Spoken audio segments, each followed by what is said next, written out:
Have you ever looked at your hands and wondered how they came to be? Or stared into a mirror and questioned the very face looking back at you? The story of us, of Homo sapiens, is an epic tale, a sprawling saga that begins millions of years before we were even human. It's a story not of inevitable conquest, but of desperate survival, of tiny, fragile beings clinging to existence in a world that was constantly changing. So let's rewind the clock. Way back, before cities, before language, before fire. Let's go back to a time when our story was just beginning, to uncover what it truly means to be human. Our journey starts in the lush, sprawling forests of Africa, somewhere between 6 and 7 million years ago. This was the cradle of our lineage. At this point, the family tree of life hadn't quite decided what we were going to be. Our ancestors were ape-like creatures, living and thriving among the trees, not too different from the ancestors of modern chimpanzees and bonobos. In fact, genetically, we still share about 98.8% of our DNA with chimps. That's how close we are. The split wasn't a dramatic overnight event. It was a slow, meandering divergence, a gradual drifting apart of populations over countless generations. Imagine two groups of the same animal, separated by a newly formed river. Over thousands of years, they evolve independently. That's what happened to us. One group would eventually lead to modern chimpanzees. The other, well, that group was on a long and winding road that would eventually lead to you and me. But what pushed us down this separate path? What was the catalyst for this monumental split? The answer wasn't a grand plan or a stroke of genius. It was something far more powerful. The planet itself was changing. The world our earliest ancestors knew was transforming. The dense, comfortable rainforests of Africa began to shrink. The climate was becoming cooler and drier. This wasn't a gentle shift. It was a profound environmental pressure cooker. The once endless canopy of trees, our ancestral home, started to break apart, replaced by vast open grasslands, what we call the savanna. For a creature built for life in the trees, a brachiator, swinging from branch to branch, this was a catastrophe. The supermarket, the highway, and the safe house were all disappearing. Food was scarcer, more spread out. And the open plains were terrifying. They were teeming with predators, big cats and hyenas, far faster and stronger than our small ape-like relatives. It was a simple, brutal equation: adapt or die. This environmental pressure, this climate change, was the true engine of our evolution. It wasn't a desire for progress or a destiny to rule the world. It was a desperate scramble to survive in a new hostile landscape. The old ways of life were no longer viable. Our ancestors were forced to innovate, or they would have simply vanished, becoming just another fossilized footnote in Earth's history. The stage was set for one of the most significant changes in our lineage, a move that would literally set us on a new footing. Faced with the challenge of the expanding savanna, our ancestors made a pivotal change. They stood up. Bipedalism, the ability to walk on two legs, is often hailed as the first great leap towards humanity. But it wasn't a triumphant stride into the future. It was a survival strategy, born of necessity. Think about it. In the open savanna, standing upright offered crucial advantages. It allowed our ancestors to see over the tall grasses, to spot predators from a distance, and to find distant sources of food or water. It was an early warning system. Walking on two legs is also incredibly energy efficient for covering long distances compared to knuckle walking like a chimp. As the patches of forest grew farther apart, being able to travel between them without getting exhausted was a matter of life and death. And most importantly, it freed up the hands. While walking or running, our hands were now available for other tasks. They could carry food back to a safe spot, they could hold tools, and they could carry infants, increasing their chances of survival. This wasn't about becoming superior, it was about practical solutions to life-threatening problems. Standing up wasn't a statement of dominance.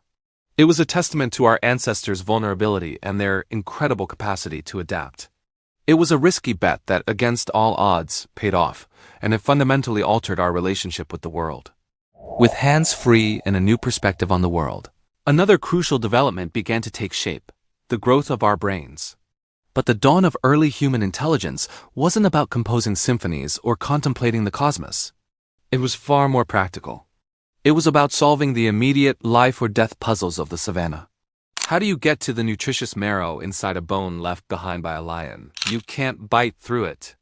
But maybe If you find the right kind of rock and strike it against another, you can create a sharp edge. This is the birth of technology. The first stone tools like the Oldowan choppers weren't weapons of war. They were kitchen utensils, butchering tools that allowed our small-bodied ancestors to access high-energy food sources like meat and marrow that were previously out of reach. This new diet, rich in protein and fat, provided the fuel for a very hungry organ, the brain. A bigger brain is metabolically expensive. It needs a lot of calories. The innovation of tool use created a positive feedback loop. Better tools led to better food, which fueled bigger brains, which in turn could invent even better tools. This intelligence was rooted in problem-solving, in seeing a rock not just as a rock but as a potential knife. It was the beginning of abstract thought, of planning, and of seeing the world not just as it is, but as it could be. So if you piece it all together, a new picture of our origins emerges. It's not a story of the strongest, fastest, or most fearsome creature rising to the top. Far from it. Our ancestors, the early hominins like Australopithecus, were small, slow, and relatively weak. They had no sharp claws, no powerful fangs. On the open savanna they were prey. They couldn't outrun a lion or fight off a pack of hyenas. So how did they survive? How did we get here? The answer is simple. They were adaptable. They were clever. They were cooperative. Our story is the ultimate underdog story. When the forests shrank, we learned to walk on the plains. When we couldn't kill large animals ourselves, we learned to scavenge the leftovers from more powerful predators using our newfound intelligence and tools to get the scraps. We survived not through brute strength, but through our wits. We learned to work together, to share information, to protect one another. The very foundations of human society, cooperation, innovation, and resilience, were forged in the crucible of the African savanna millions of years ago. Our superpower was never strength. It was our ability to change, to learn, and to solve problems together in the face of overwhelming odds. It was this adaptability that allowed our fragile lineage to cling to life, to endure, and eventually to spread across the globe. As we look back at this deep history, we realize that the traits we often consider uniquely human are bipedal stance. Our big brains, our tool use were not gifts from the heavens. They were hard-won adaptations, born from millions of years of struggle. The story of Before We Were Human is a humbling reminder that we are not the pinnacle of creation, but a product of circumstance, of climate change, and of the relentless pressure to survive. We are the descendants of the ones who were clever enough, cooperative enough, and adaptable enough to make it through. Our journey from a small, frightened ape-like creature to the species that walks on the moon is a testament to the power of resilience. It's a story etched into our very bones, into our DNA, and into the curious, problem-solving minds that allow us to ask these questions in the first place. The next time you look in the mirror, remember the epic journey that face represents. Remember the survivors.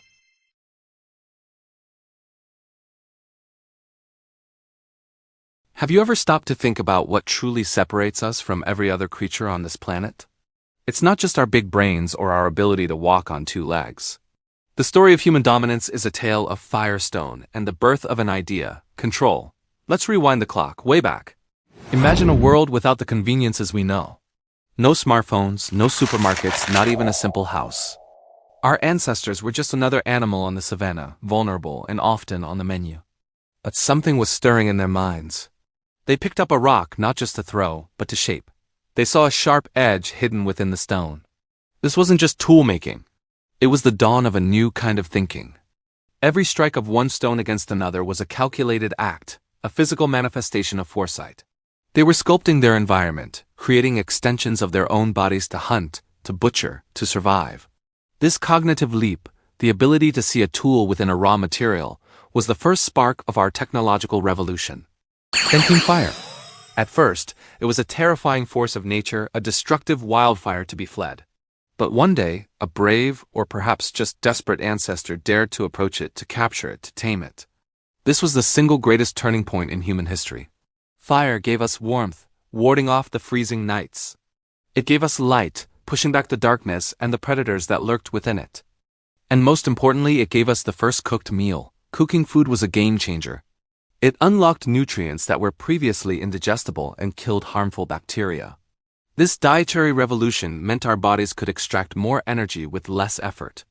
Our digestive systems could shrink, And all that surplus energy could be redirected to the most power-hungry organ we have, our brain. Fire literally fueled our intelligence, allowing our brains to grow larger and more complex. We gathered around the hearth, not just for warmth, but for safety and community. The flickering flames became the heart of our social world, a place to share stories, plan hunts, and build bonds. But tools and fire alone weren't enough. The real secret weapon was cooperation. A single human is weak, but a group is a formidable force. To take down a mammoth, you needed a team. You needed hunters, trackers, and people to process the kill. This required complex communication, trust, and a shared goal. We became the ultimate collaborators. This wasn't just a choice. It was a biological imperative. The groups that worked together best were the ones that survived, passing on their genes for sociability and teamwork. Our very biology began to favor those who could get along, who could understand the intentions of others, and who could contribute to the collective good. This new way of life demanded a new way of thinking, planning. You couldn't just live in the moment anymore. You had to think ahead. Where will the herds be next season? How much food do we need to store for the winter? What's the best place to set up camp? This emergence of long-term planning and foresight is what truly set us on the path to mastering our world. We started to not just react to our environment, but to actively shape it to our will. We were no longer just surviving, we were strategizing. We were thinking about tomorrow, next month, next year. This is the root of agriculture, of cities, of everything we call civilization. It's a fascinating feedback loop. Our technology shaped our biology, which in turn allowed us to create even more advanced technology.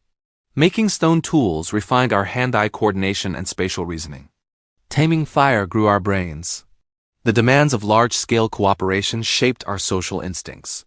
We began a dance with our own creations, a cycle of innovation that continues to this day.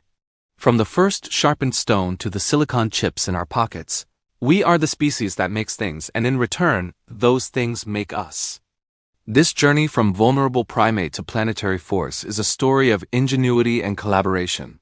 It's a reminder that our greatest strengths lie not in our individual might, but in our ability to think, to create, and to work together. We learned to control fire, to shape stone, and in doing so, we learned to control our own destiny.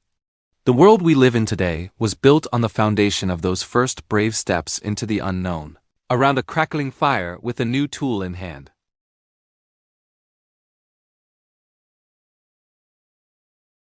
Have you ever stood at a crossroads, knowing that once you take a step, there's no going back? It's a feeling we all know, a mix of fear and excitement. But imagine making that choice not for a new job or a new city, but for the survival of your entire species, stepping out into a world you can't even imagine. This isn't a sci-fi movie. It's the real story of our earliest ancestors. It's the story of us. Tens of thousands of years ago, our story began in the warm, familiar landscapes of Africa. For millennia, it was our cradle, our home. We knew its rhythms, its plants, its animals. But then something changed. Small groups of Homo sapiens did the unthinkable. They packed up not belongings, but courage, and they walked away from the only world they had ever known. Why? The reasons are still debated by scientists. Was it a changing climate that pushed them out? A growing population that needed more resources? Or was it something deeper, a spark of curiosity, an insatiable desire to see what was over the next horizon? Whatever the reason, this was the first and most daring great migration in human history. It wasn't a single, organized journey. It was a slow, generational trickle. A family might move a few miles, their children a few miles further. Over thousands of years, this gradual expansion took us across the entire planet.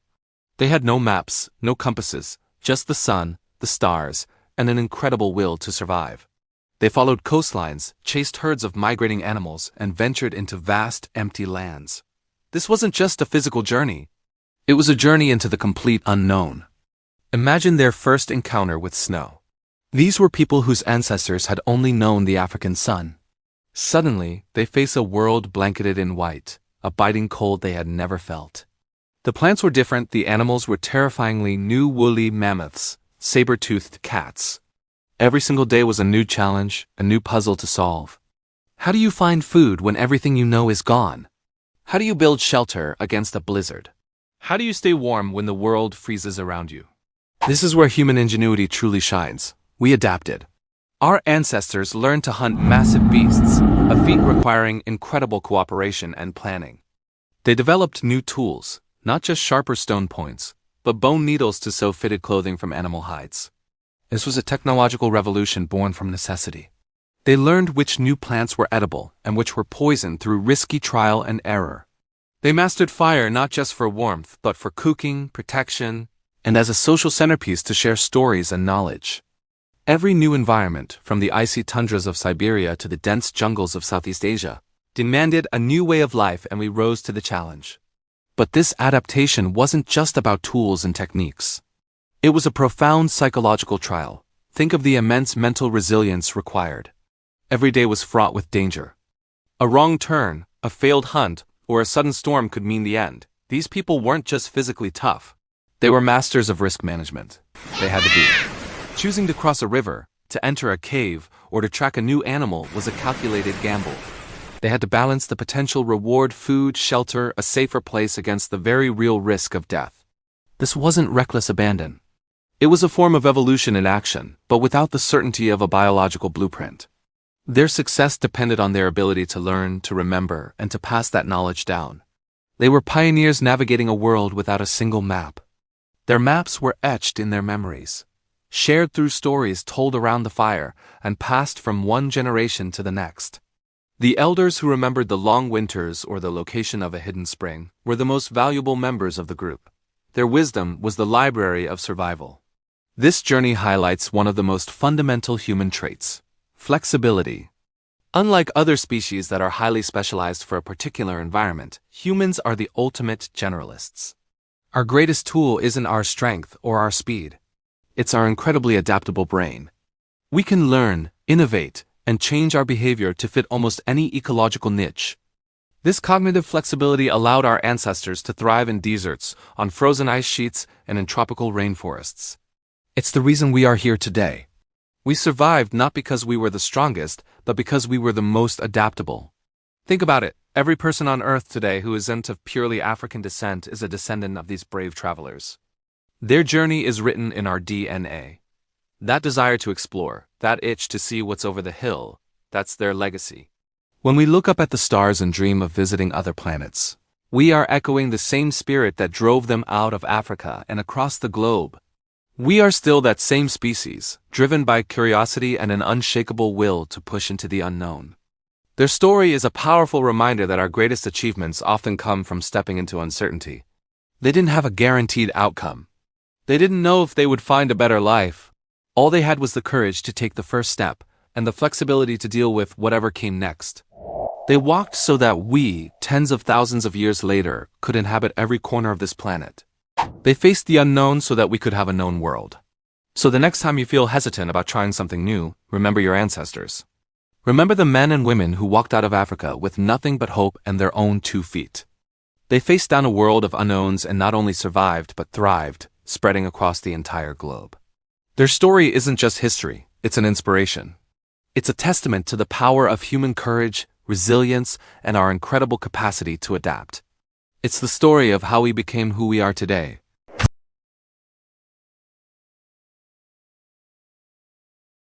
Ever wondered what truly separates us from every other creature on this planet? It's not just our big brains or our fancy tools, it's our stories. Deep in our past, long before written language, our ancestors faced a brutal world. How did they survive? They remembered. They remembered which berries were safe to eat, where the herds migrated, and which shadows in the tall grass meant danger. And crucially, they shared this knowledge. Storytelling wasn't just for entertainment around a fire. It was a survival manual passed down through generations. A vivid tale about a lion attack was far more effective than a simple warning. It was a lesson etched into the listener's memory, a virtual reality simulation for the Stone Age. These weren't just stories. They were the invisible threads that wove the first human communities together, a collective memory that ensured the group's survival. This ability to share knowledge sparked an incredible revolution in the human mind. The birth of symbolic thought. Imagine the first person to look at a simple rock carving and not just see scratches but see a map, a story, a spirit. This was a monumental leap. Suddenly, we could communicate complex ideas that weren't physically present. A drawing of a bison wasn't just a picture. It represented a future hunt, a prayer for success, a memory of a past feast. This explosion of symbolism, seen in cave paintings from France to Indonesia, allowed us to plan, to cooperate on a massive scale, and to build a shared reality. We began to live not just in the physical world, but in a world of meaning, a world we created together with our symbols. This was the dawn of culture, the moment our minds started to build worlds beyond the immediate horizon. With these shared stories and symbols, our social structures began to evolve. We weren't just a random collection of individuals anymore. We were a tribe, a clan, a people. This sense of belonging was supercharged by a powerful human emotion, empathy. The ability to feel another's pain, to understand their joy, became a social glue. When one hunter was injured, the group didn't abandon him. They cared for him because they could imagine his suffering. This empathy wasn't just a feel-good emotion. It was an evolutionary advantage. A group that cared for its members was stronger, more resilient, and more likely to survive than a group of selfish individuals. Our capacity for empathy built trust, fostered cooperation, and laid the groundwork for the complex societies we live in today. We started looking out for each other, not just because we were related, but because we were connected on a deep emotional level. Now think about this. One of the most profoundly human things we do is bury our dead. Other animals might grieve, but humans perform rituals. The discovery of ancient burial sites, some over 100,000 years old, gives us a stunning glimpse into the emotional lives of our ancestors. Finding a body carefully placed in a grave, sometimes with tools, flowers, or ochre pigments, tells us something incredible. It tells us they were thinking about more than just life and death. They were thinking about loss, about memory, about the person who was gone. These burials are the earliest, most powerful evidence of abstract thought and deep emotional awareness. They show us that our ancestors weren't just surviving. They were loving, grieving, and contemplating their place in the universe. They were wrestling with the biggest questions of existence, and in doing so, they were becoming more like us. All of these elements, memory, symbols, empathy, ritual came together to create something entirely new on this planet: culture. For most of life's history, evolution was a slow, grinding process of genetic change. But with culture, humanity found a shortcut. We didn't need to wait for our genes to adapt to a new climate. We could invent warmer clothing, build better shelters, and share these innovations with everyone. Culture became an evolutionary force in its own right, allowing us to adapt faster than any other species. Knowledge could now be accumulated and passed down, meaning each generation didn't have to start from scratch. They stood on the shoulders of those who came before. This cultural evolution is what propelled us from scattered bands of hunter-gatherers to the architects of civilizations, all built on the foundation of shared minds and enduring memories. Our journey through deep time shows us that our greatest strength has always been our connection to each other. The stories we tell, the symbols we create, the empathy we feel, these are not just byproducts of our evolution. They are the very engines of it. We have remembered our way to the present, building societies that have endured against all odds. The next time you share a story, listen to a song, or feel a pang of empathy for a stranger, remember that you are participating in a tradition as old as humanity itself. You are carrying the torch that was lit around a fire hundreds of thousands of years ago, a light of shared consciousness that has guided us through the darkness and into the future. It's the legacy of minds that remembered, and the reason our societies have endured.